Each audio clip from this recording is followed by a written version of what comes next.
Man, I hate 2018 WWE. It's a year I thought had great potential, but it was a kick to the balls. WrestleMania 34 perfectly captures the year. Starts off with some promise and then turns into some of the most uninteresting stuff. SmackDown was decent, it's just Raw was so bad that it reflected so terribly on the year. The show was so messy and very dull. Roman and Brock's feud was all over the place, and other than Monday Night Rollins, I don't really remember anything.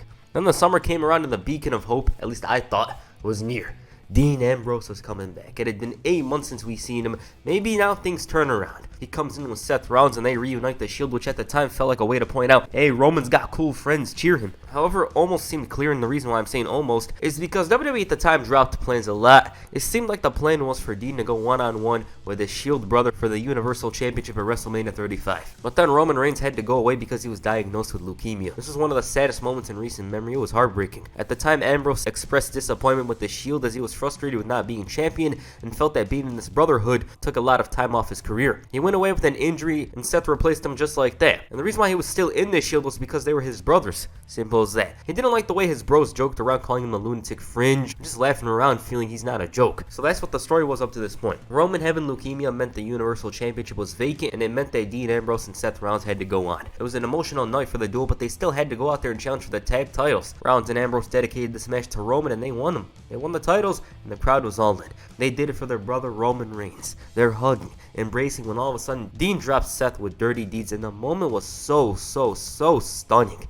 The crowd was silenced, and all I remember was Michael Cole shouting, "Not tonight, not on this night." The man was at war with himself. He showed remorse but ended up continuing the attack, all while shouting at Seth to say that he's sorry. The crowd didn't know how to react to this, but as time went on, they booed. Ambrose was shouting that Seth asked for this and he dropped him on the concrete floor. This is easily the most shocking heel turn of 2018 and one of the most shocking heel turns in recent memory. Nobody expected it to happen the way it did. Everyone and their mom knew that Dean Ambrose would turn heel, but not on this night. A night where his brother poured his soul out in front of the world and announced his battle with leukemia. That's what makes it brilliant. It's almost crazy that they actually did it. It went from heartwarming to heartbreaking all at a moment's notice. It was really a huge moment, and it felt like an amazing sign of what's to come. Now, Seth Rollins knew what Dean was going through and wanted him to take the spotlight and explain why. He preferred to come out from the stands though. Ambrose stood there emotionless, and Rollins said that he should at least have the decency to come down and explain himself like he did when he turned his back on the Shield. You sold out chants intensified, all while he looked bitter. Rollins called him a cold-hearted bastard and said that he spat on everything the Shield stood for. On the night Roman had leukemia, he tried to make everything about him. He even called him a soulless lunatic. Rollins had enough and was ready to confront him, but he just walked away. After Rollins lost the Raw Tag Team Championships to AOP, Dean Ambrose teased explaining why he turned on him, but he ended up hitting dirty deeds again. So what was up with this? Well, Dean Ambrose, they were keeping him out of the ring. It was a slow build towards the big match between himself and Seth Rollins. With Survivor Series on the horizon, Seth Rollins' focus was on Dean Ambrose instead of Shinsuke Nakamura. Ambrose refused to explain things and felt that he didn't owe Seth nor the fans that. Rollins treated him as lesser than him, and he used to think that the Brotherhood was where he was best. He used to think that the Shield was stronger and he needed him. Nope. The Shield made him weak. Seth and Roman made him weak, and the burden of watching their backs made him weak. But every day is a new day, a chance to take the past, and as Seth Rollins says, burn it down. And he burned the vest.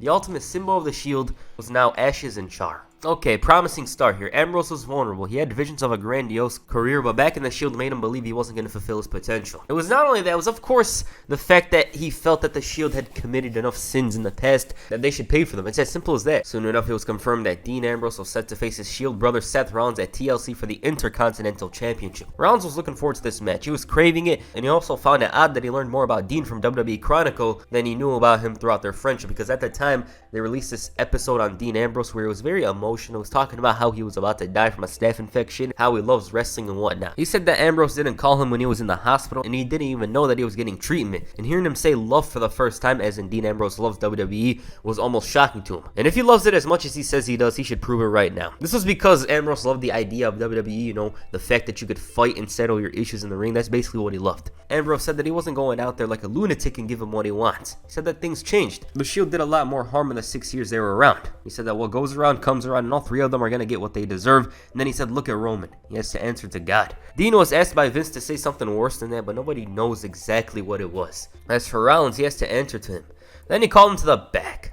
Damn, heat that's cheaper than Julius from Everybody Hates Chris. Then Renee Young on the side. Every time they asked her, what's wrong with him? I don't know. That's it. When Rollins came, Ambrose wasn't there, so he asked Charlie Caruso to tell him that he's where the Shield used to call home, undisclosed location.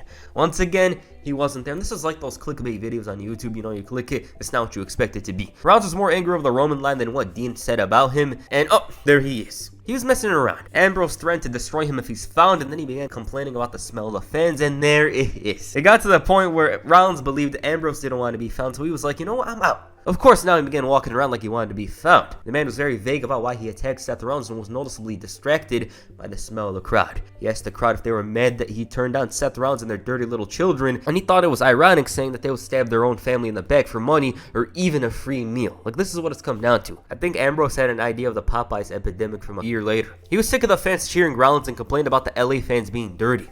All of a sudden, Seth Rollins running through the arena and down the ramp comes down and attacks. Rollins was getting the best of him, but then he took a low blow. Ambrose complained about wanting to talk to the fans and he had dirty deeds, but he wasn't done there. This man had black Air Force One energy. He did whatever the hell he wanted. Ambrose did not appear in Milwaukee the following week, saying he couldn't expose himself to this dump. He said that it was flu season and he didn't want to risk anything. Ambrose took a lot of shots already and was preparing to take a rabies shot as well. They said that there's no shower that can wash away his sins, no medicine that can cure the sickness in his soul, and at TLC, he's gonna put him out of his misery. Man, if this Ambrose was around a year and a half later, he'd be pissed in fear over a vaccine shot. The crowds would be cheering him. It would have been crazy. The man collected vaccines like he was collecting the Infinity Stones. Bro's about to show us his entire situation in camera too. But how do you go from I want to end the Shield, end my run, to this? The next week, he came out with a bunch of police wearing gas masks, and they even added sirens to his entrance music. Ambrose, of course, came out wearing a gas mask as well, and Bro was breathing like Tony Soprano at an Italian restaurant. He apologized for the measures he took to be safe, but said that he had to because of Houston, Texas. He also said that this was protection from Seth Rollins.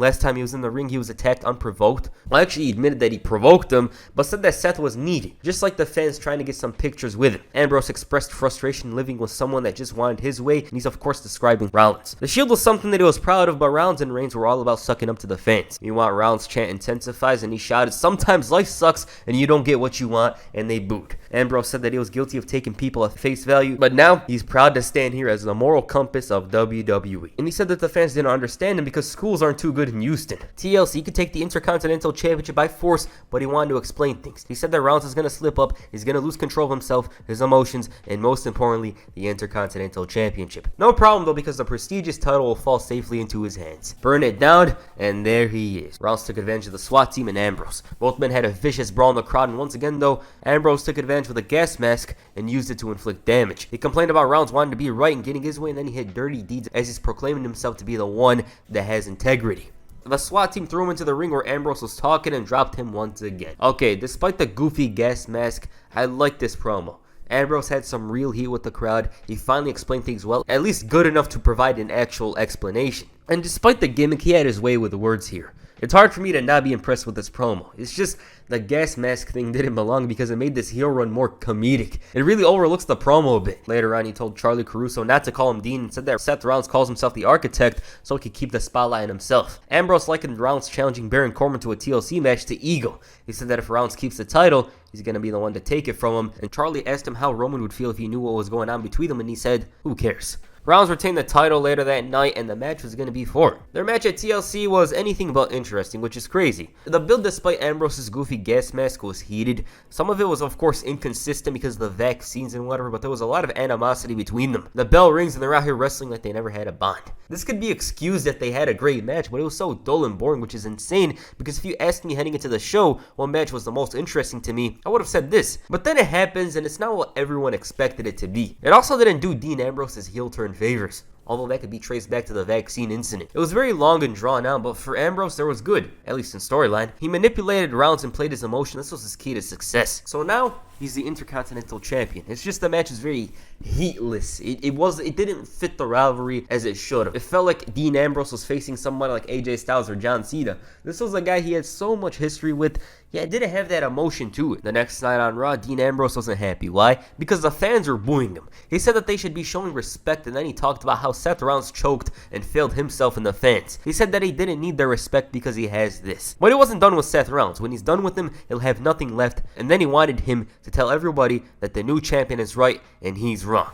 Now, of course, he's asking for too much at this point. Ambrose compared Rollins to the fans, saying they complain and just want their way. But since he didn't come out, he said that he wanted to challenge his title against anyone not named Seth Rollins. It was Tyler Breeze, and Ambrose was overwhelmed, but he managed to retain. He spoke about Rollins once again, and from out of nowhere, he emerged from behind and sent him running. Ambrose continued praying for Rollins' downfall and still wanted to have open challenges. His next opponent, Apollo Crews, fought like hell and pushed him to the very limit, but all it took was one dirty deed.